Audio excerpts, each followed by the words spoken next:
आदिम तीर्थंकर प्रभु आदिनाथ मुनिनाथ आधि व्याधि अघमद मिटे तव पद में मम्माथ। चरण शरण है आपके तारण तरण जहाज भव दधि तट तक ले चलो करुणा कर जिन राज। बोलिए आदि ब्रह्मा श्री आदिनाथ भगवान की जय हो। परम पूज्य आचार्य भगवंत गुरुदेव श्री विद्यासागर जी मुनि महाराज की, समस्त मुनि संघ की।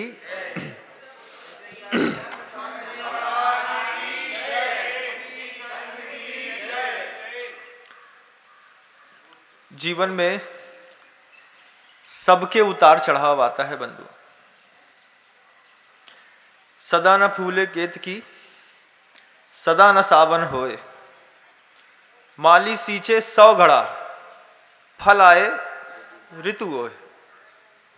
सदा न फूले केतकी, केतकी का फूल होता है, सामने दिखाई देता है, हम चाहते हैं कि खिल जाए, खिलता नहीं। सदा न सावन होए, गर्मी के दिनों में सावन नहीं मिलता, ठंडी में नहीं मिलता, जब आता है तभी आता है। माली सींचे 100 घड़ा, गर्मी के दिनों में किसी भी गमले में 100 घड़े आप सींच के देख लीजिएगा, पुरुषार्थ करके देखिएगा, लेकिन जिस तरीके की अपेक्षा होती है उस तरीके के फूल, पत्तियां, सुगंध, खुशबू का रंग मिलता नहीं। ऋतु आए फल होए, जब ऋतुएं आती हैं तभी आम के पेड़ पे आम लगेगा। आप सोचें कि ठंडी में आम के पेड़ में आम दिख जाए, नहीं दिखने वाला। ठंडी के फल अलग हैं, गर्मी के अलग हैं। ऐसे ही सबका जीवन एक सा नहीं होता बंधु। याद है मुझे वो प्रसंग जब तिलवारा घाट में पूर्णोदय पूर्णायु महाविद्यालय, जो आयुर्वेदिक बहुत बड़ा विद्यालय जबलपुर की प्रतिभा स्थली पे खुला हुआ है, उसके जिस दिन गुरुदेव के आशीर्वाद से उसका उद्घाटन हुआ, उसके दूसरे दिन ही एक श्रावक का आना हुआ। श्रावक क्या था कि रोग का अंबार था, दोनों किडनियां एक साथ फेल हो गई, साथ ही साथ डायबिटिक का पेशेंट है, ब्लड शुगर भी उसकी जब देखो तब बढ़ी रहती है, हाइपरटेंशन के कारण, ब्लड प्रेशर के कारण जो है, कब ब्लड प्रेशर ऊपर नीचे होता हो पता नहीं। और उसी दिन पता चला कि रीढ़ की हड्डी में कैंसर भी हो गया, और मुख में कैंसर का इलाज वो पहले से करा चुका था, जिसके कारण एक टांका पक गया था।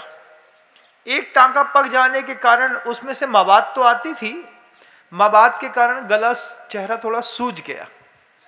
अब जैसे ही उस मवाद को दबाते थे तो उस व्यक्ति के ऐसे पाप कर्म का उदय था कि उस मवाद के साथ साथ वहां से कीड़े झड़ते थे। पहली बार देखा एक ऐसा व्यक्ति जो रोग मंदिर, सुना तो था कि शरीरम व्याधि मंदिरम, लेकिन इतनी सारी व्याधियां एक व्यक्ति के जीवन में एक साथ नहीं देखी। पहली बार दिखा, पहली बार देखा एक साथ इतनी सारी व्याधियां, और ऐसा वैसा नहीं, अति वैभव संपन्न, खूब पैसा घर के अंदर, बड़ी बड़ी फैक्ट्रियां, अच्छे मॉल, अच्छे शॉपिंग मॉल्स, अच्छी खदानें, सब कुछ अच्छा।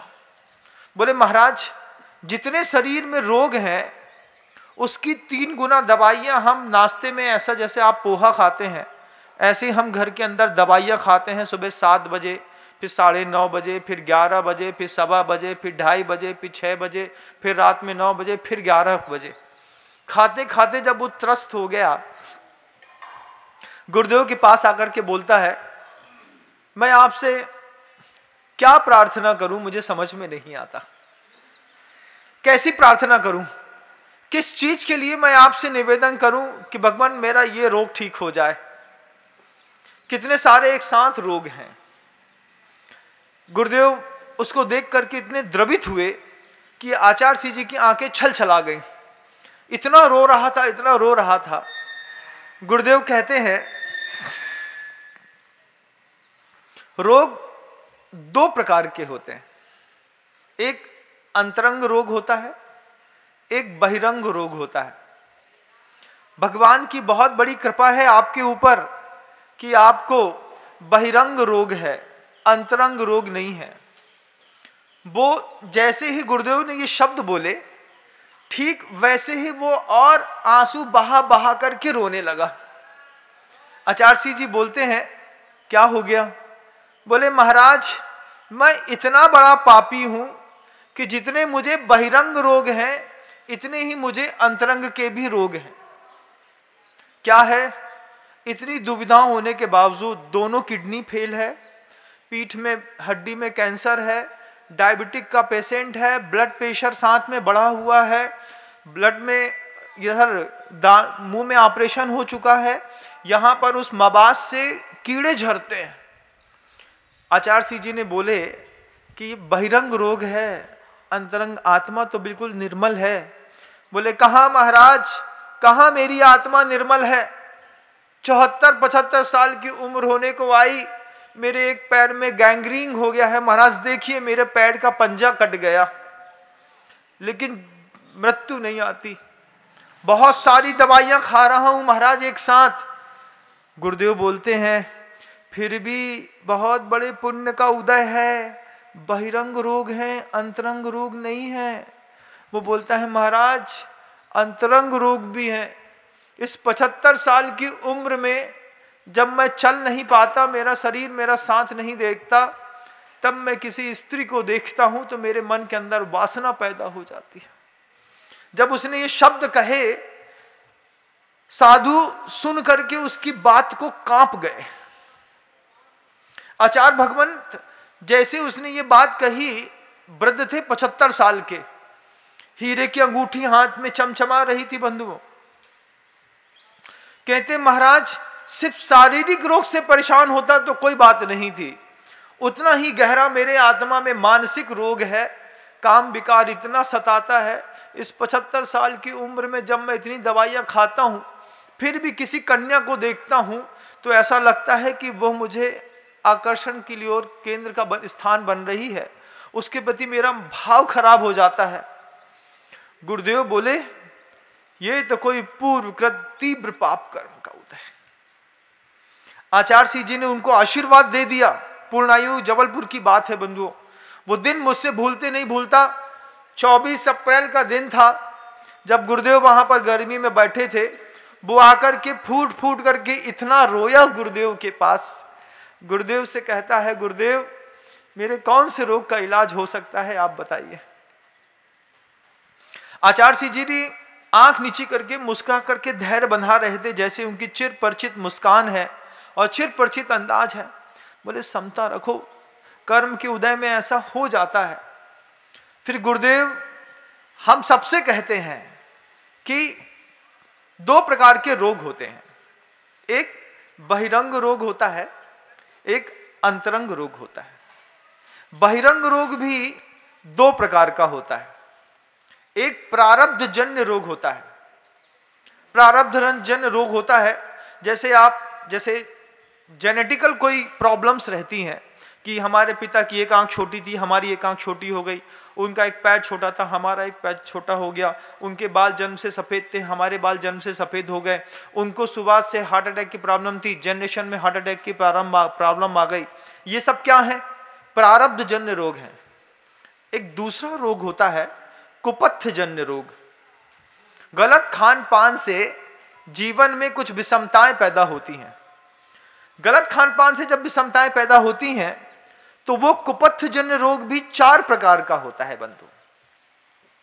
गुरुदेव अगर इन सारी बातों को नहीं बताते तो जीवन में कभी समझ में नहीं आता कि इतनी बड़ी संस्कृति है और इतना बड़ा जीव विज्ञान है।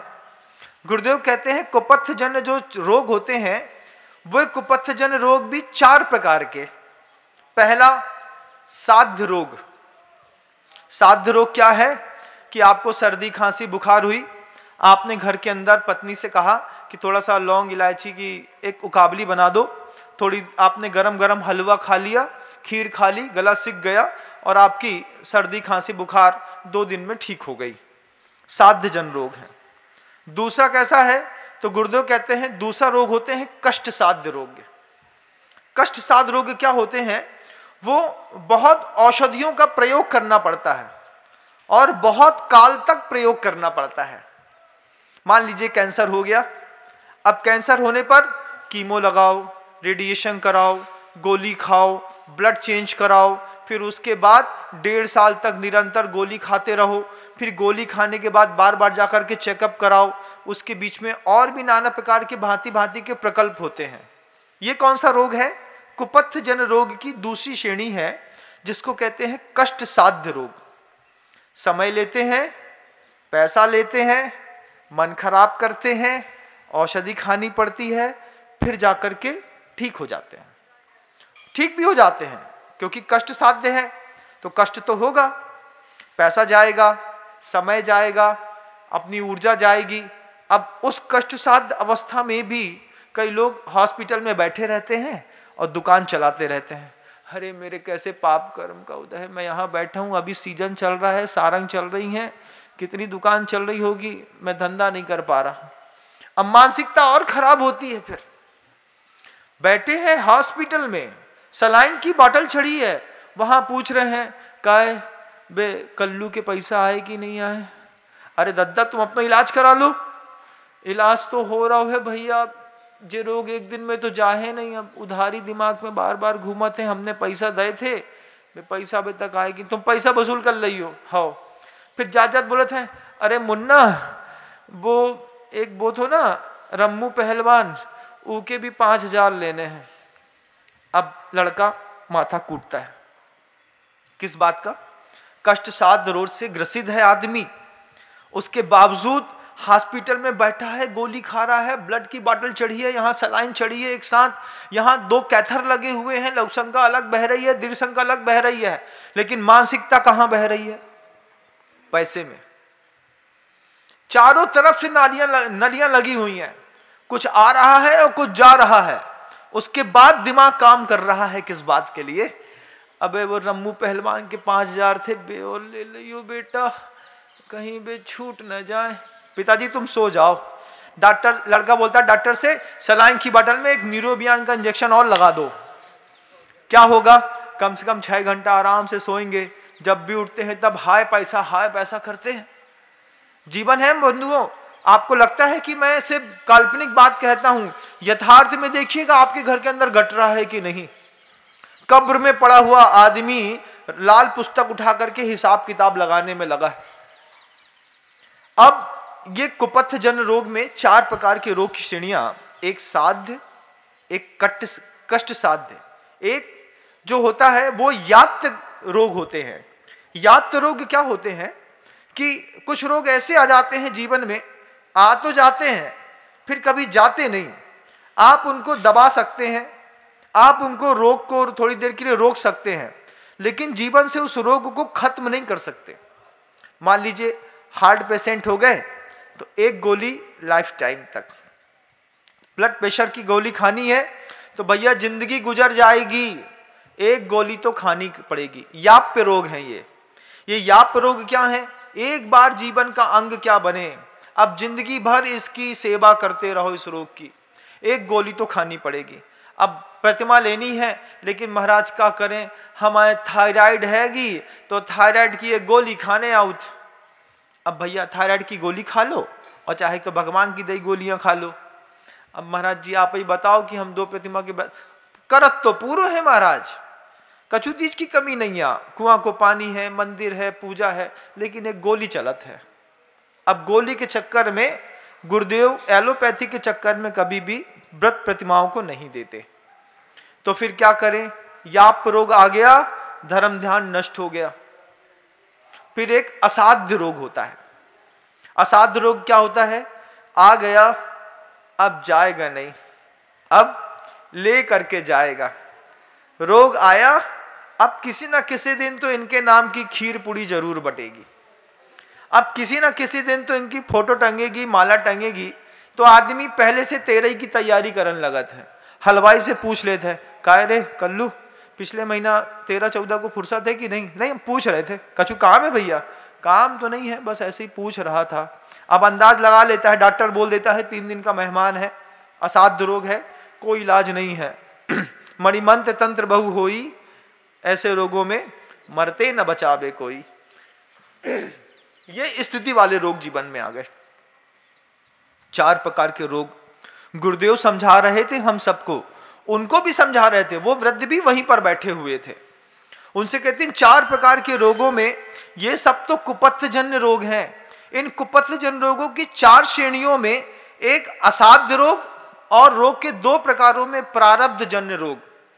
ये 2 चीजें, प्रारब्धजन्य रोग और असाध्य रोग, ये 2 रोग सिर्फ दैवी शक्तियों के प्रभाव से मिटते हैं। प्रारब्धजन्य रोग मिटता है और असाध्य रोग मिटता है। आचार्य भगवंत वीर सेन स्वामी ने भी धवला की प्रथम पुस्तक पे कहा कि जिन कर्मों का उत्कर्षण और अपकर्षण कहीं भी संभव नहीं है, किसी भी स्थिति में कर्म की सत्ता को हम ना हिला सकते हैं, ना घटा सकते हैं, ना बढ़ा सकते हैं, उन कर्मों की सत्ता में भी परिवर्तन लाना हो तो तीर्थ वंदना के अलावा दुनिया में कोई दूसरा उपाय नहीं है। मतलब तीर्थ वंदना करने से उन कर्मों में भी उत्कर्षण और अपकर्षण देखा जाता है। इसलिए 60-60, 70-70 साल का वृद्ध भी सम्मेद शिखर जी के लिए चढ़ने के लिए भावना करता है कि एक बार महाराज एक बंधन लेकिन अपने पैर से कर ले। क्यों? जन्म का कोई कर्म होगा कट जाएगा। गिरनार चढ़ लें, पावापुर हुआएं, चंपापुर हुआएं, अष्टपद हुआएं। भावना तीर्थों में इतना धन खर्च करने की इसलिए होती है कि उस निमित्त से हमारे कुछ कर्म हल्के पड़ जाएंगे। गुरुदेव कहते हैं कि असाध्य और प्रारब्ध जो रोग हो गए 2 प्रकार के, जो दैवीय रोग हो गए और असाध्य रोग हो गए, इनके लिए आपको दैवी चिकित्सा की पद्धति अपनानी पड़ती है। चिकित्सा की पद्धतियां भी 5 प्रकार की अलग अलग। पहली है मानवीय चिकित्सा पद्धति, दूसरी आपकी एक प्राकृतिक चिकित्सा पद्धति होती है जहां पर आप नाक में 2 बूंद घी डाल लेते हैं, आंख में घी डाल लेते हैं, पंचकर्म करा लेते हैं, मस्तक में उधर मस्तक सूल रहता है तो आप तेल की धारा शिरोधारा करा लेते हैं, कटी बस्ती करा लेते हैं। यह प्राकृतिक चिकित्सा पद्धति है, इससे भी रोग ठीक होते हैं। मानवीय चिकित्सा पद्धति से भी रोग ठीक होते हैं। फिर साथ ही साथ यौगिक चिकित्सा पद्धति भी होती है। यौगिक चिकित्सा पद्धति में भैया अब ब्लड शुगर बहुत बढ़ गया है, भूख बिल्कुल नहीं लग रही, तो बाबा से खाता है, मारो भस्सिका, अनुलोम विलोम, योग करो, योगा फॉर हेल्थ। अब लगा है 1000-1000 बार किए जा रहा है, किए जा रहा है, किए जा रहा है। क्या हो रहा है? अरे भैया डाइट कंट्रोल करनी है, पेट कम करना है, और ऊपर से शुगर बढ़ जाती है। ये बाबा जी का योगा ठीक है, चलता है। फिर क्या करें? अब कुछ नहीं होता, पेट गड़बड़ होता है तो नौली लगाता है, प्राणायाम करता है, आसन लगाता है, शीर्षासन लगाता है, मंडूकासन लगाता है, कूर्मासन लगाता है। दुनिया भर के तमाम आसन में सुबह 5 बजे से लेकर के 7 बजे का टाइम देता है। क्यों? जिंदा रहना है तो भैया काम तो करना पड़ेगा। कोई प्राकृतिक चिकित्सा अपनाता है, कोई मानवीय चिकित्सा अपनाता है, कोई ले जा करके आपकी ये यौगिक चिकित्सा अपनाता है। इन सब चीजों से इलाज नहीं मिलता तो कोई शल्य चिकित्सा को अपनाता है। एक शल्य कर्म भी होता है। जब इन सब चीजों से इलाज नहीं होता तो भैया अब क्या करें? महाराज गांठ तो बढ़ती जा रही, बढ़ती जा रही, बढ़ती जा रही, यहां से यहां तक फूल गई, अब क्या करें? अरे अब क्या करें? भले भैया इसकी सिकाई से काम नहीं चलेगा, ना बर्फ की ना आग की, अब इसको उठाओ, चीरा लगाओ और काट दो। तो एक शल्य चिकित्सा हो गई। जब इन 4 चिकित्सा पद्धतियों से आपके जीवन में लाभ नहीं मिलता तब आपके पास अंतिम चिकित्सा पद्धति बचती है, दैवी चिकित्सा पद्धति।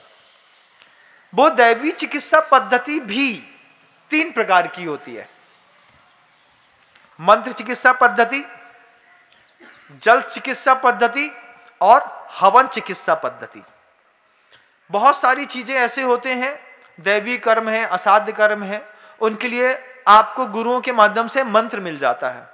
ओम ह्रीम अरहम नमः, इसका जाप फेरना, तो आपकी जैसे नाम की मान लीजिए सम संख्या है नाम का, मान लीजिए आपका नाम रमेश है, तो आपको विषम संख्या का नाम है, तो सम संख्या वाला कोई मंत्र दे दिया और उसको आपको ओम लगा करके, रीम लगा करके, नमः लगा करके, स्वधा लगा करके, उसके शरीर, बीजाक्षर और पल्लव को बदल करके एक मंत्र आपके लिए दे दिया। महाराज किसी से ठीक नहीं हो रहा था वो प्रारब्ध, ये माला ले लो, ये मंत्र ले लो, इसका अच्छे से प्रयोग करना, अगले 6 महीने तक ठीक हो जाएगा महाराज।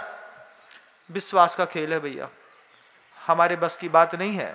समझ में आए सो करियो, नहीं समझ में आए तो मत करियो। 15 दिन किए, 16वें दिन तोड़ दिया।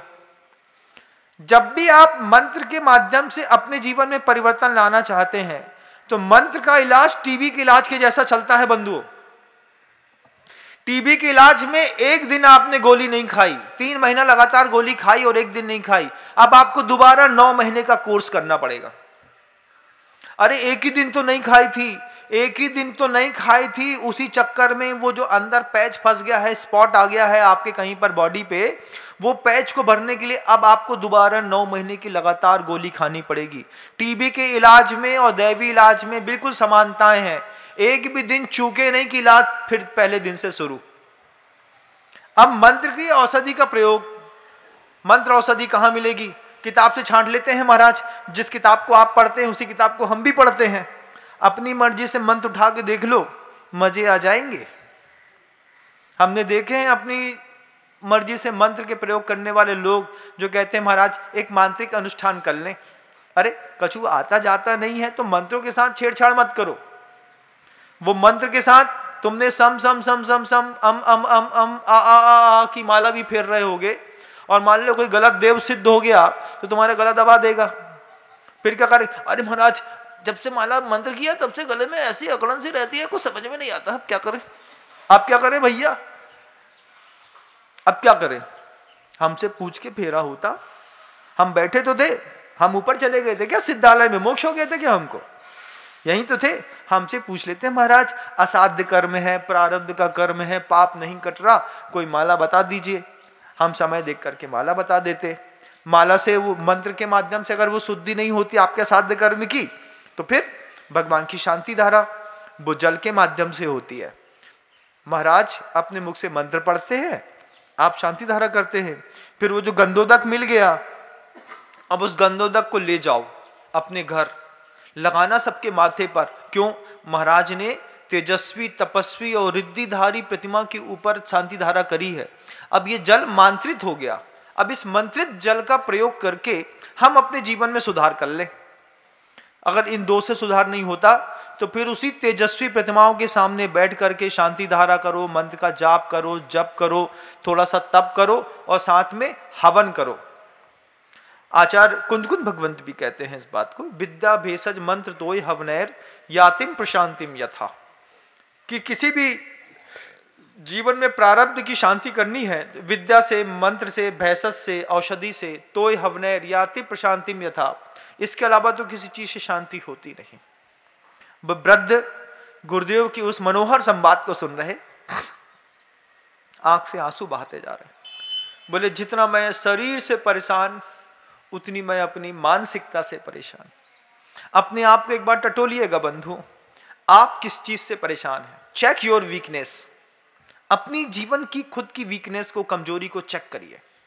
क्या चेक करिए? कि आपके जीवन की भी कुछ ऐसा तो नहीं कि आपके जीवन में कोई अंतरंग का कोई रोग पनप रहा हो। अंतरंग का रोग क्या है? दान देने के बाद नाम न उठा तो दिक्कत। दान के बाद क्या चाहिए? माला लाओ, पहले माला, गर्दन वो पहले निकाल दे, जैसे वो मुर्गा निकाल देता है ऐसे वो पहली से गर्दन निकाल देता बाहर। हमने रहे हमारे गले में डाल दो, फांसी को फंदा लड़ गया सो पता चले। फिर दूसरी वहां पर कहते हैं कि दान के साथ नाम की भूख आ जाती है। तपस्वियों में भी ऐसा हो जाता है, वे अच्छे उपवास करते हैं। चेक योर वीकनेस, गुरुदेव कहते हैं हम लोगों से कि तुमने 3 दिन की तेला करी, बेला करी, एक उपवास किया, अब दूसरे दिन पालना करनी है तो दिमाग में क्या घूम रहा है? Check your weakness.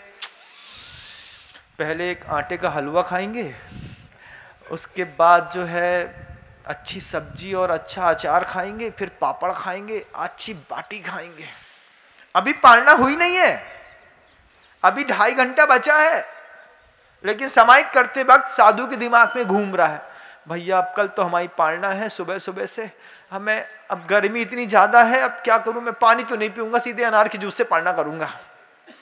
पहले से धारणा बना के रख ली। Check your weakness. साधना करते वक्त अपने जीवन के उस उतार चढ़ाव को अंतरंग में महसूस करो, महसूस करो। कहीं ऐसा तो नहीं कि उपवास करने में तो महारथी हैं, लेकिन अगर पालना के दिन थोड़ा सा नमक कम मिल गया तो, अरे थोड़ा सा नमक मिल गया कम तो ऐसा देखते हैं, क्यों रे समझ में नहीं आता। तो आचार्यों को पता था कि तुम इस तरीके की नौटंकी करोगे, इसलिए आचार्यों ने मूलाचार में लिखा कि चौके में जाना तो धूम और अंगार दोष से बच करके आहार करके आना। धूम दोष क्या है? धूम दोष है जैसे आग का धुआं उड़ता है, ऐसे एक धूम दोष होता है कि दाल ठंडी है, समझ में नहीं आ रही है, तो मन ही मन कुड़ रहा है, ऐसे आंख दिखा रहा है। अरे जब तुम्हारी पूजा कर दी और तुम्हारी दाल ठंडी मिली, तब ये भूत बिंदर की भाषा क्यों बोल रहे हैं? हो, ये क्या है? ये कौन सी नौटंकी है भाई? ऐसा नहीं करते। तो धूम दोष नहीं दिखाना, फिर अंगार दोष भी नहीं दिखाना। चौके में मौन था तो आंख से बात कर रहे थे, अब फिर वहां से आहार करके चले आए। आहार करके जाके जैसी चौके में से अपने कमरे में आके, क्यों तुम लोग को जब अकल नहीं है तो चौके क्यों लगाते हो? समझ में नहीं आता है? इतनी गर्मी है, थोड़ा जूस ठंडा कर लें, थोड़ी दाल गरम कर लें, थोड़ा मुलायम चीज बना ले, थोड़ा पनीर बुला ले, टिक्का बना ले, पापड़ बुला ले, ऐसा कर ले वैसा कर ले, फलाना ढिकाना ढिमका है। ये क्या हुआ? ये वो चीज हो गई, ये हो गया अंगार दोष कि भोजन करने के बाद भोजन की समीक्षा, और वो भी थोड़ी बहुत नहीं, शावक का ऐसा पानी उतारता है कि शावक छोड़ने आता है और रो करके जाता है, दोबारा नहीं पड़गाएंगे चे वाले महाराज को, इनने हमारी खूब उतार दी। अब क्या है? अब दोबारा भाई महाराज निकले, अब तुम कितना मुस्कुरा लो, हम नहीं मुस्कुरा रहे, हमें नहीं पड़गाने जे भाई। वो धीरे से नजर चुराती है, सुनो रेखा पानी उठाना। उतनी देर, अरे महाराज हमने आपको देखे नहीं, आप उतनी देर में निकल ही गए। क्या करें? तुमने अंगार दोष दिखाया, तब वो भी तो कुछ करेगा, प्रतिकार तो होता है ऐसा। तो गुरुदेव बोलते हैं चेक योर वीकनेस, कि पालना करने के बाद अगर तुम पालना के दिन जाकर के ऐसा सोचते हो, ऐसा विचार करते हो, ऐसा धूम दोष या अंगार दोष को दिखाते हो, तुम्हारी साधना 2 कौड़ी की व्यर्थ हो गई, किसी काम की नहीं रही। पूरे दिन भूखे रह करके तुमने तप की, गरिमा बढ़ाई, ऊपर तक लेकर के गए, धूम अंगार दोष दिखा करके 2 रुपए में अपनी पूरी दिन की साधना बेच करके चले आए। Check your weakness. 80 साल की उम्र में किसी स्त्री को देख करके, कन्या को देख करके जब अंदर की वासना का भाव पैदा हो, तब समझना कि अंतरंग का रोग बहिरंग के रोग से ज्यादा भारी है, बहुत भारी है अंतरंग का रोग। और फिर बहिरंग का रोग कैसा है महाराज? बहिरंग का रोग तो स्पष्ट दिख जाता है महाराज। कुछ नहीं था, कल तक तो आई साइड सही था महाराज जी, अब शंकर ने चिकित्सालय दिखा रहे हैं मद्रास में, जे वाली आंख थोड़ी भेड़ी और हो गई है और दिखात सोई नहीं है। अब क्या करे आदमी भाई? अब तुम्हारी बहिरंग के रोग हैं, दोष हैं। शंकर नेत्रालय चले जाना, तुम मद्रास में चित्रकूट चले जाना, डॉक्टर बोलेगा ना हो पाएगा। फिर क्या करे महाराज? आपके पास आए महाराज, इसलिए तो आपके पास आए महाराज, कुछ कृपा करो, कुछ हो जाए। आचार्य सिंह जी बहुत स्नेह के साथ बोलते हैं कि तुमने अपने पैसे के बल पर, तुमने अपने धन के बल पर, सामर्थ्य के बल पर, संबंधों के बल पर आशीर्वाद देने वाला हाथ तो अपने सिर के ऊपर खड़ा कर लिया। बोले तुमने ऐसे ऐसे गुरुओं से, साधु से तुम्हारे संबंध हो गए कि तुम किसी भी साधु के पास जाकर के अपने दुख का रोना रोना, महाराज हमें ऐसा हो गया, वो तुमको आशीर्वाद दे देंगे, महाराज आशीर्वाद दीजिए। आशीर्वाद देने वाला हाथ तो तुम्हारे जीवन में है, लेकिन दुआएं देने वाला हाथ तुम्हारे जीवन में है कि नहीं? आचार्य से पूछना चाहते हैं। गुरुदेव पूछ रहे हैं इस बात को कि मैं आपको आशीर्वाद तो दे दूंगा और आशीर्वाद मेरा काम भी करेगा, लेकिन मैं आपसे पूछना चाहता हूं कि किसी दुआ देने वाले हाथ को भी आपने अपने जीवन में रहते हुए तैयार किया कि नहीं? दुआएं देने वाले हाथ, बोले बड़े बड़े जो महात्मा पुरुष होते हैं ये दुआएं नहीं देते, ये आशीर्वाद देते हैं। आशीर्वाद है, सब ठीक हो जाएगा। मांगते भी आप आशीर्वाद हैं, आप तो कभी नहीं कहते महाराज हमारे लिए दुआ करना, नहीं करते हम दुआ किसी के लिए, हम आशीर्वाद देते हैं। तुमको कोई तकलीफ हो गई, ठीक है, अच्छा हो जाएगा, हम प्रार्थना करेंगे, भगवान के सामने हम शांति धारा करा देंगे, तुम्हारी कलश की स्थापना करा देंगे। बंदर जी के अश्विन अजितनाथ भगवान का विषय बहुत प्रसिद्ध है, आप अजितनाथ भगवान के दरबार में 5 मई को आइएगा, हम स्थापना करा देंगे। हम ये तो करा सकते हैं, लेकिन दुआ कौन देगा? दुआ देगा तुमसे छोटे स्तर का व्यक्ति। गुरुदेव कहते हैं आशीर्वाद देने वाले हाथ तो तुमने कई इकट्ठे कर लिए होंगे, किसी पुण्यहीन को मजबूत करो। उस पुण्यहीन को मजबूत करोगे तो जब तुम्हारे जीवन में विपत्ति आएगी, वो तुम्हारे पीछे से तुम्हारे पुण्य को टेका लगा करके भगवान से प्रार्थना करेगा, भगवान मेरे मालिक को कुछ ना हो, ये मालिक को अगर कुछ हो गया तो हमारा पूरा परिवार भूखा मर जाएगा। कभी किसी पुण्यहीन को पुण्य को मजबूत करना बंद हो। उस पुण्यहीन के पुण्य को मजबूत करने पर पीछे से वो तुम्हारे पुण्य में जीवन में टेका लगाता है। अमिताभ बच्चन को एक्सीडेंट हो गया था ना, नानावटी में एडमिट था, बाहर जाकर के लोग, दुनिया भर के लोग मंदिरों में पूजा करने लगे, घंटी बजाने लगे। हम पूछना चाहते हैं कि साधु को बाद में पता चलेगा, तुम्हारे परिवार के लोगों को तुम्हारे बारे में, रोग के बारे में पहला पता चलता है। क्या तुम्हारे परिवार का सदस्य मंदिर में जाकर के तुम्हारे लिए प्रार्थना करता है? पिताजी को ऐसा हो गया, हमें फुर्सत नहीं है, तुम ही कर लो, हम नहीं कर रहे। जब पीछे से दुआओं का हाथ मिट जाता है ना बंधुओं, तो उस आशीर्वाद के हाथ में, आशीर्वाद का हाथ तब तक टिका रहता है जब तक नीचे से कोई टेका लगाता है, बीच में तुम फंसे रहते हो। पीछे से दुआओं का टेका लगा रहा, ऊपर से आशीर्वाद का टेका लगा रहा। जिंदगी 80 साल 90 साल की बेलौस बेबाक निकल गई। एक रोग नहीं हुआ महाराज, अरे रोग तो छोड़िए महाराज, 90 साल के हो गए, एक दांत नहीं टूटा, मजाल है दांत टूट जाए। सिर के बाल काले से सफेद नहीं हुए। ऐसे भी महिलाएं देखी हमने, 85 साल की, 90 साल की छतरपुर में देखी हमने कहा दादी तुम्हारे तो एक भी बाल सफेद नहीं है, काले नहीं है, कौन सा तेल लगाती हो हमको बताओ, हमारे तो सब सफेद हो गए। बोले महाराज ओरिजिनल है, एक भी कछू नहीं लगाए। हमने कहा पुण्य बहुत तेज है तुम्हारा, दांत भी पूरे हैं, आद भी पूरी है, बाटी खा ले महाराज, सोई पच जात, कछु दिक्कत नहीं। उसके बाद बाल काले हैं। क्या था? किसी की दुआओं का टेका लगा था नीचे से, ऊपर से किसी के आशीर्वाद था। जिंदगी बहुत अच्छी खूबसूरती के साथ गुजर गई बंधु। जिंदगी के 50 साल अच्छे निकल गए हैं, इसका मतलब ये नहीं है कि अगले 20 साल अच्छे और निकल जाएंगे। अगर जिस दिन तुमको हमारी बात समझ में आ जाए, उस दिन अपने लिए दुआ देने वाले हाथ तैयार करिएगा, किसी पुण्यहीन को मजबूत करिएगा। वो जब आपके जीवन में विपत्ति आएगी, मालिक को कुछ हो गया तो मेरा तो पूरा परिवार चला जाएगा। हम अपना बच्चा छोड़ सकते हैं लेकिन अपना मालिक नहीं छोड़ सकते। ऐसा कोई कमजोर परिवार अपने जीवन में तैयार करिएगा बंधुओं, तब जाकर के ये प्रारब्ध के और असाध्य कर्म की दोष से मुक्ति मिलती है। दैवी संपदाओं का प्रताप भी तभी मिलता है, गुरुदेव कहते हैं। गुरुदेव ने पिछले 18-20 सालों में क्या नहीं दिखाया हम लोगों को। पढ़ने लिखने में मैं बहुत कमजोर था, शास्त्रीय आगम की भाषाएं पढ़ने की कोशिश करता था, बड़ी मुश्किल से श्लोक याद हुआ करते थे। एक जगह जाकर के गुरुदेव से बोल दिया, आचार्य सिंह जी कुछ याद नहीं होता। आचार्य सिंह जी ने धीरे से ओम अच्छे से, है ना, रोज पाठ किया करो याद हो जाएगा। जिस दिन गुरुदेव ने कहा कि रोज पाठ याद किया करो याद हो जाएगा, आप आश्चर्य मानिए गुरु के 2 शब्दों में क्या जान थी कि पूरा समय सार कंठस्थ हो गया। जितनी भी मुख्य आचार्यों की गाथाएं थी ये कंठ में और मस्तिष्क में विराजमान हो गई। गुरुदेव से कहा एक दिन जाकर के कि गुरुदेव आपके आशीर्वाद से बहुत सारी गाथाएं कंठस्थ हो गई हैं। आचार्य सिंह मुस्कुरा करके बोले नम्र, कंठस्थ तो हो गई हैं, जिस दिन हृदयस्थ हो जाएंगी उस दिन आनंद आएगा, उस दिन मेरा आशीर्वाद फलीभूत होगा। आचार्य के पास जाओ, वो 1 सेकेंड में आपको ऐसी बात देकर के झंझोड़ देते हैं। बोले कंठस्थ तो है गाथाएं नम्र सागर को, विनम्र सागर को बहुत सारी गाथाएं कंठ में विराजमान है। कोई वार्तालाप करता है, शास्त्र की बात करता है, मैं गाथा पे गाथा देता चला जाता हूं। गुरुदेव कह गए मुझसे, बोले कंठस्थ तो है विनम्र, लेकिन जब तक हृदयस्थ न हो जाए तब तक गाथाएं कोई काम की नहीं है। अब हृदयस्थ को करने में पूरी जिंदगी लगानी पड़ती है।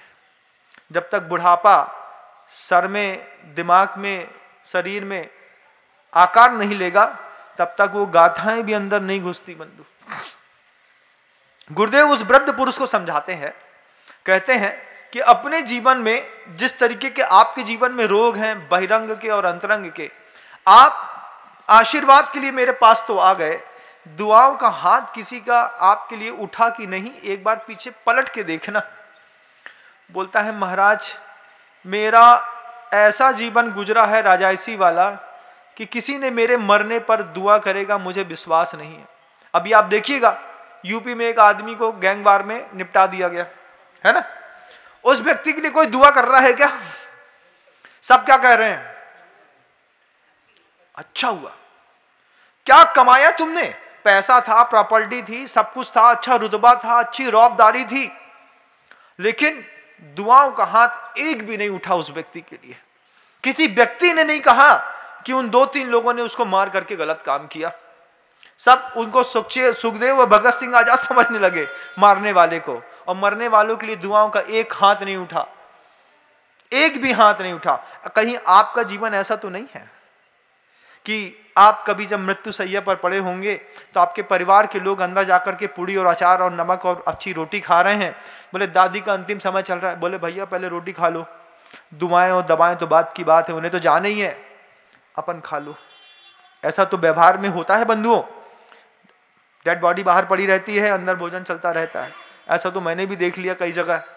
लेकिन अपने जीवन की अगर भावुकता है, अगर आपके पास सामर्थ्य है, अगर आपके पास पैसा है, अगर आपके पास अच्छा स्वास्थ्य है, अच्छी भावनाएं हैं, तो अपने लिए दुआओं के हाथ जरूर मजबूत करिएगा, किसी गरीब को उठाइएगा। और दुआओं के हाथ ऐसा नहीं कि किसी गरीब को उठाने पर होते हैं, किसी गरीब तीर्थ क्षेत्र के संवर्धन करने पर भी दुआओं के हाथ देवताओं के माध्यम से उठा करते हैं। जब कोई तीर्थ क्षेत्र ऐसा हो जो वेंटिलेटर पर हो, जहां सड़क नहीं हो, लाइट नहीं हो, गाड़ी नहीं हो, आना जाना नहीं हो, कुछ नहीं हो, तब वहां पर भी दुआओं के हाथ उठते हैं। यहाँ के भगवान का जीर्णोद्धार हम करा देते हैं, यहाँ की वेदी हम बना देते हैं, यहाँ का शिखर हम बना देते हैं, यहाँ का हम ऐसा कर देते हैं। क्या हुआ? किसी ने बोला नहीं, किसी ने प्रेरणा नहीं दी महाराज, फिर भी चले गए, कुछ दान दे करके चले आए। अब कल तक तो दुआओं का हाथ कोई मनुष्य उठा रहा था, आज तुम्हारे लिए दुआओं का हाथ देवता लोग उठाएंगे। गुरुदेव से एक बार मैंने पूछा, मैंने कहा आचार्य सिंह जी कितनी मेहनत लगती है ये मंदिर बनाने में, लोगों को कितना इंस्पायर करना पड़ता है, लोगों को कितना बार बार जाकर के प्रेरणा देनी पड़ती है, कितनी धन की अपेक्षा रहती है, तब जाकर के आपकी कल्पना की ये बड़े बड़े मंदिर बनते हैं। कितना अच्छा होता अगर एक जिन सिद्ध हो गया होता। मैंने गुरुदेव से कहा कि जैसे वो एक हम लोग सीरियल देखा करते थे अलादीन का चिराग, थोड़ा सा रगड़ते थे, एक जिन आ जाता था, वो जिन आ करके हाँ बोलिए क्या करना है, ऐसा कर दो, ऐसा कर दो, ऐसा कर दो। तो हमने एक दिन कह दिया गुरुदेव से, हमने कहा गुरुदेव कितना अच्छा होता कोई जिन्न सिद्ध होता, तो दुनिया भर के जितने मंदिर हैं सब बेहतरीन तरीके के बहुत अच्छे बन जाते और बहुत जल्दी बन जाते। अचासी मुस्कुरा करके बोलते हैं अपन को जिन्न विन्न का पैसा नहीं चाहिए। हमने कहा क्यों नहीं चाहिए? अचासी कितना अच्छा होता ये मंदिर अगर देवता लोग बनाते तो कितना अच्छा होता। गुरुदेव क्या बोलते हैं इस प्रश्न के उत्तर पे? गुरुदेव कहते हैं अपने पास ये जो मनुष्य आते हैं ना, ये जो लोग आते हैं शावक लोग, इनके पास पुरुषार्थ की कमाई का पैसा है, इससे मंदिर बनता है। देवताओं के पास तो उच्छिष्ट धन है, छोड़ा हुआ, और पास सैया है, स्वर्ग सौधर्म इंद्र का स्वर्ग का है, उसकी सीट है। एक सौधर्म इंद्र वहां से निकला तो वो छोड़ गया, अब वो छोड़ी हुई चीज को दूसरे सौधर्म इंद्र को प्राप्त हो गई। उनके पास छोड़ा हुआ धन है, इसलिए देवताओं के उच्छिष्ट धन को अपन को इससे मंदिर नहीं बनाते। फिर क्या करेंगे?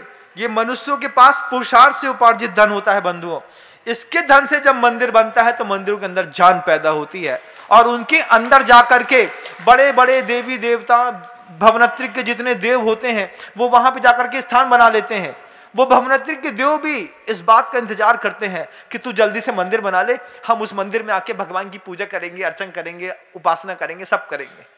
अब आप मंदिर में लेट करें, आप दान देने में लेट करें, दिए हुए दान को बोल दिया और दान देना भूल गए, अरे दे देंगे, कौन सी जल्दी है। हो सकता है आपके दिए हुए दान की उपेक्षा करने से या लेट करने से कोई देव आपके ऊपर रुष्ट हो जाए, आपके घर के अंदर विप्लव मचाना शुरू कर दे, तो क्या करें महाराज? दान देके मुक्त हुए, मंदिर जब बनेगा तब बनेगा, हमने जितना बोला था उतना दे दिया, हम दान मुक्त हुए, वो देव प्रसन्न हो गया, ये सावक तो बहुत अच्छा है, जितनी बार हमारे भगवान के पास आता है उतनी बार पैसा दे के जाता है, उतनी बार हमारा मंदिर और अच्छा बन जाएगा, हम इसके लिए दुआ करेंगे। तो एक दुआ का हाथ इंसान करता है, एक दुआ आपके लिए देवता लोग भी करते हैं बंधुओं। इसको ऐसी वैसी बात मत मानना, हकीकत में ऐसा होता है कि एक सम्यक दृष्टि मनुष्य के जीवन में जब विप्लव आता है तो देवता उसकी रक्षा करने के लिए हर जगह उत्पन्न हो जाते हैं। अपनी बाहर की ताकत को ही ताकत मत समझना, कुछ अंतरंग की भी ताकत हुआ करती है। बाहर की ताकत सब कुछ नहीं है, बाहर की ताकत सत्य भी नहीं है। याद रखना, रावण के हाथ में तलवार थी, बाहर की ताकत कितनी जबरदस्त थी। सीता के हाथ में छोटे से तिनके की आड़ थी, उसकी अंतरंग की ताकत कितनी जबरदस्त थी। अपने अंदर देखिए कि आपके अंदर बाहर की ताकत जबरदस्त है कि अंतरंग की ताकत जबरदस्त है। रावण के उस शक्ति के सामने, उसके वैभव के सामने, उसकी पूरी ताकत के सामने सीता के हाथ से उठाएगा एक तिनका, रावण कांप करके वापस चला गया। सीता तो सामान्य सी स्त्री, दुबली पतली एकांगी कृशांगी, उसके हाथ में तिनका, तिनके की आड़ से तलवार कट गई। इसको कहते हैं अंतरंग की ताकत, अंतरंग का शौर्य, अंतरंग की क्षमा, अंतरंग का तेज, अंतरंग का ब्रह्मचर्य, अंतरंग की देव की उपासना, अंतरंग की मन का जाप, अंतरंग के मन की पवित्रता। ये आंतरिक बल की भी बहुत बड़ी ताकत होती है कि आदमी तिनका की आड़ में पूरी जंग जीतने की ताकत रखता है। आपको मेरी बात समझ में आ रही है? सोचिए क्या सौंदर्य है। उस पर यह सोचिए कि 1000 साल पहले आपके जीवन में विप्लव आएगा, किसी गुरुओं को पता चल गया था। यहां पर षष्ठी पर दिगंबर मुनि महाराज 10वीं 11वीं शताब्दी में जब भ्रमण किया करते थे, जब भगवान महावीर की परंपरा से निश्चित वाणी सुन के सुनाने वाले लोग साक्षात सामने दिखाई दिया करते थे बंधु। उस समय किसी साधु के दिमाग में यह बात आ गई होगी कि आज से 1000 साल बाद लोग परेशान हो रहे होंगे जिनके जीवन में विप्लव मचेगा। तो वो ऐसी मनोहारी अजितनाथ भगवान की मूर्ति स्थापित करके वे तपस्वी मुनि महाराज गए। जिस तरीके से मंत्र की आराधना स्थापना की यहां पर, कि आज इस अजितनाथ स्वामी के बिंब का वैभव पूरी दुनिया में प्रसिद्ध है कि इनके सामने पूर्णिमासी के दिन कोई किसी भी प्रकार की कामना करके एक मंगल कलश स्थापित कर ले, उसकी मनोकामना पूरी होती है। गुरुओं को क्या लगा होगा कि लोग पूजा करने भी आएंगे और लोग अपने व्यवहारिक बहिरंग और अंतरंग प्रारब्धिक और कुपत्र जन दोषों से मुक्त होने के लिए भी जब भगवान की मंत्र की, हवन की, शक्ति की, शांति धारा की प्रार्थना करेंगे, तो ऐसी कौन कौन सी प्रतिमाएं हैं जिनके ऊपर शांति धारा करने पर, जिनके सामने हवन करने पर, जिनके सामने मंत्र का जाप करने पर इस तरीके के प्रारब्धिक कर्म से मुक्ति मिलती है। एक कुंडलपुर के बड़े बाबा प्रसिद्ध हैं बंधुओं। ये कुंडलपुर के बड़े बाबा के भौरे के अंदर असंख्यात देवी देवता रहते हैं। कोई भी रोगी व्यक्ति जाकर के वहां पे खड़ा होकर के प्रार्थना करता है, उसकी प्रार्थना बड़े बाबा सुन लेते हैं। फिर दुनिया में एक दूसरी जबरदस्त प्रतिमा है इस बंधा जी के अजितनाथ भगवान की। ये बंधा जी के अजितनाथ भगवान दुनिया में 5 मई आने वाली, 4 दिन बाद जो 5 मई आने वाली है, दुनिया भर से हजारों लोग यहां पर आएंगे, कलश की स्थापना करेंगे और अपनी मनोकामनाओं को, अपने प्रारब्ध को ठीक करने का पुरुषार्थ करेंगे। शुद्ध नैष्ठिक ब्रह्मचारी यहां पर होंगे, मुनि महाराज होंगे, क्षुल्लक जी होंगे, जिनकी सन्निधि मार्ग निर्देशन पर आपको यहां पर अपने प्रारब्ध को हल्का करने का मौका दिया जाता है बंधु। योजनाएं बहुत दुर्लभ होती हैं। गुरुदेव कहते हैं कि अंतरंग की ताकत पर विश्वास करो। बहिरंग की ताकत रावण के हाथ में बड़ी जबरदस्त है, सौंदर्यवान है, ताकतवर है, तलवार है। सीता की एक छोटे से तिनके के आगे सब बेकार है, सब कुछ बेकार है। क्या? डर करके वापिस चला गया। मैं सीता को नहीं छू सकता। वो तलवार, वो तिनका नहीं होकर के तलवार से ज्यादा धारदार हो गया। फिर गुरुदेव यहां पर कहते हैं, गुरुदेव ने एक बात और जबरदस्त कही कि गुरुदेव कहते हैं पर को जानो और स्व की अनुभूति करो। ये पर को जान करके स्व की अनुभूति क्या है कि पर को जान करके स्व की अनुभूति ऐसी जबरदस्त है। गुरुदेव ने उदाहरण दिया कि आईना देखते हो। हाँ महाराज, आईना देखते हैं। आईना तो देखते हो, लेकिन आनंद किस बात का आता है? आईना देखने का आनंद नहीं आता। आईना के अंदर अपना चेहरा देखने का आनंद आता है। कि देखते हैं आईना और आनंद आता है अपना चेहरा देखने का। ऐसी गुरुदेव कहते हैं कि पर को देखो और स्व की अनुभूति करो।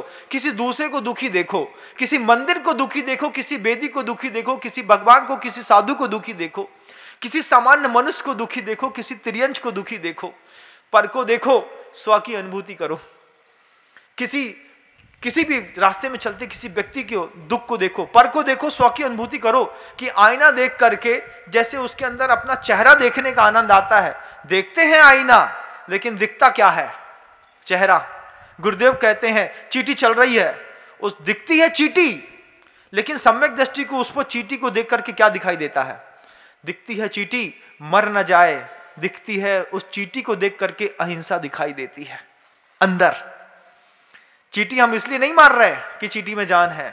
चींटी हम इसलिए नहीं मार रहे कि चींटी को देख करके, पर को देख करके स्व दिखाई दे रही है कि अगर वो मर गई मेरे हाथ से तो हिंसा हो जाएगी।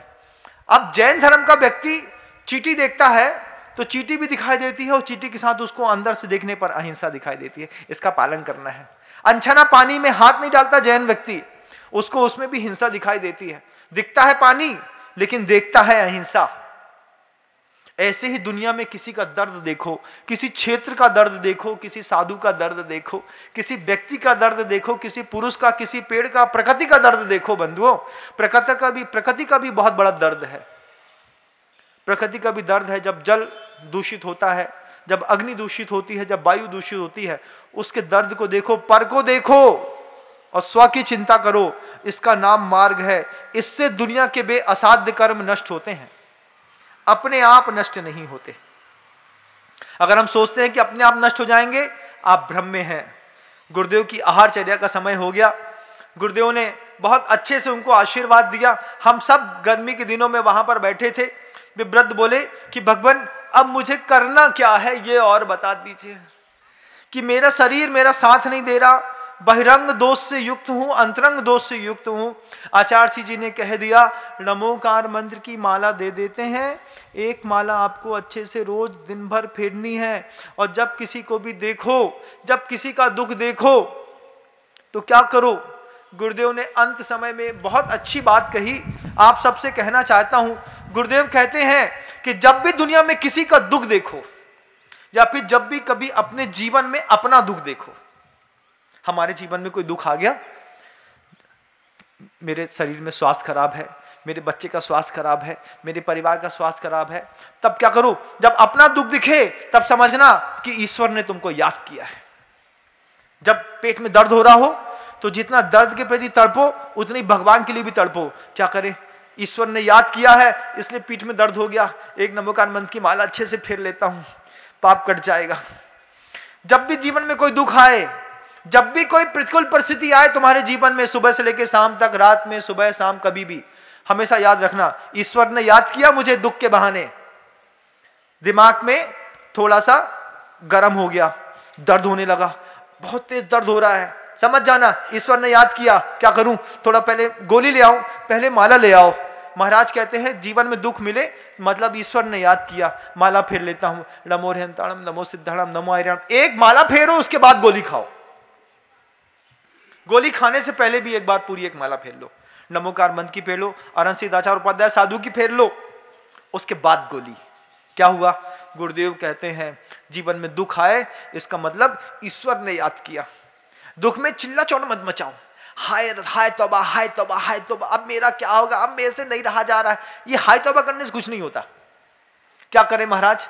बस वही जो मैं कह रहा हूं कि जब भी आपको ऐसा लगे कि जीवन में दुख बढ़ गया मतलब ईश्वर की कृपा हो गई, ईश्वर ने याद किया है, अब ईश्वर के मंत्र की माला फेरनी है, ईश्वर के पास जाकर के बैठना है, ईश्वर का जप करना है, ईश्वर की शांति धारा करनी है, ईश्वर के सामने हवन करना है। इसी के माध्यम से मेरा ये दुख दूर हो जाए तो हो जाए, नहीं तो दुनिया में किसी व्यक्ति की ताकत नहीं है।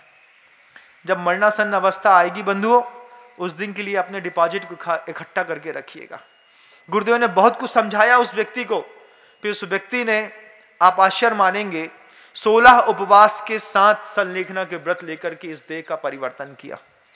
गुरुदेव की सन्निधि में रह करके उन्होंने 16 उपवास किए और 16 उपवास करने के साथ इस देह को छोड़कर के समता पूर्वक चले गए। अंत समय में वो बोलते, उनसे पूछा कुछ इच्छा हो रही है? बोले महाराज इतना सुख जीवन में कभी नहीं मिला, सोसत सो सुख पोसत तो दुख दोष करे अति, सोसत सुख उपजावे। ये पहले सुना तो जरूर था, लेकिन गुरुदेव की सन्निधि में 16 उपवास करके आज उस वैभव को प्राप्त अनुभूत करना हूँ। धन्य है ऐसे साधक जो विपरीत परिस्थितियों में देवसास गुरु का सहारा लेकर के चले गए, और धन्य है ऐसे गुरुदेव जो किसी भी निमित्त से हम जैसे सारे दुनिया के लोगों को कितनी गहरी गहरी बात सरलता से समझा गए। इस प्रवचन में मैंने आपको बहुत कुछ देने का प्रयास किया, जितना आप अपने जीवन में उतार सकें उतना संभालने की कोशिश करिएगा, क्योंकि सिंघनी का दूध तो स्वर्ण पात्र में ठहरता है। बंधुओं, अपने जीवन को आप स्वर्ण पात्र बनाएं। इन्हीं भावनाओं के साथ शब्दों को विराम देता हूँ। गुरुदेव श्री विद्यासागर जी मुनि महाराज की।